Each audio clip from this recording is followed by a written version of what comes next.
અમારા વક્તા મહોદય શ્રી નિર્લેપ શાસ્ત્રી હતા આમ તો, પણ મને વધારે પૂરતો આનંદ આવ્યો. આના યાદ છે ભગવાને ગોઠવી દીધું. કોઈ પણ વાત જાહેરમાં કરવી એ મારો વિચાર છે. નિર્લેપ શાસ્ત્રી સંબંધની દ્રષ્ટિએ અમારા નાના ગુરુભાઈ થાય.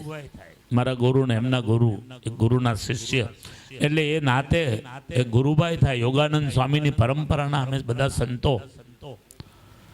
યોગાનું યોગ એમને લંડન જવાનું થયું. મને રિક્વેસ્ટ કરી કે સ્વામી સાવરકુંડલા મંદિરનું કામ છે, રજત જયંતિ મહોત્સવ આવે છે, મારે ભક્તો પાસે દાન લેવા માટે ત્યાં લંડન જવું છે ને આ જ દિવસો છે, તમે જો રજા આપતા હોય ને તો હું બીજા વક્તા એની ગોઠવણી કરી દઉં.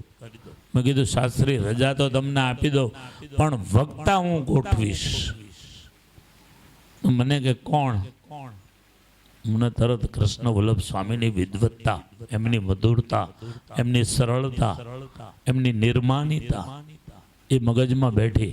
કારણ કે બહાર જતા હોય ને ત્યારે અમે જો ઓલા ઝૂંપડામાં બેહીને ખાઈએ છીએ. આ તો ભગવાનની દયા તો હોટલ મળી ગઈ. હમણાં રામસ્વામી એમ જ એસી વગર બહાર હોટલે હોઈને 7 દિવસ કાઢ્યા છે. એવી પરિસ્થિતિ થાય. ઘણી વાર વક્તાઓની પણ થાય. બહારના પ્રદેશોમાં નક્કી નહીં કેવું મળે એવું. હવે બહુ મોટો વક્તા ને એને 2 ગાડીઓ જોઈએ, હારે એને 2 સેવક ઉતારનારા જોઈએ, આગળ પાથરણું પાથરનારા જોઈએ, તો અમારે અઘરું પડી જાય.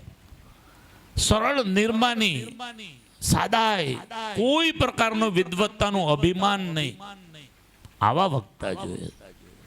એટલે મેં કીધું કૃષ્ણ વલ્લભ સ્વામીને આપણે રિક્વેસ્ટ કરશું, પણ ભગવાનની કૃપા કેટલી મોટી કે એ દિવસોમાં આવા કથાકારોના તારીખો લેવી બહુ અઘરી હોય. 2-3 વર્ષ પહેલા તારીખો નોંધે. કાલ નહોતા રામસ્વામી જાહેર કરતા હતા ઓસ્ટ્રેલિયા ને UK ને અમેરિકા ને અહીંયા કેટલું તો મને યાદ નથી થયું. અડધું લિસ્ટ વાંચ્યું એમનું.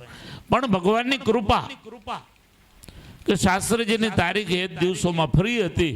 એમણે 1 સેકન્ડમાં વિચાર કર્યા સિવાય તરત જ આ પાડી દીધી કે હું આવીશ.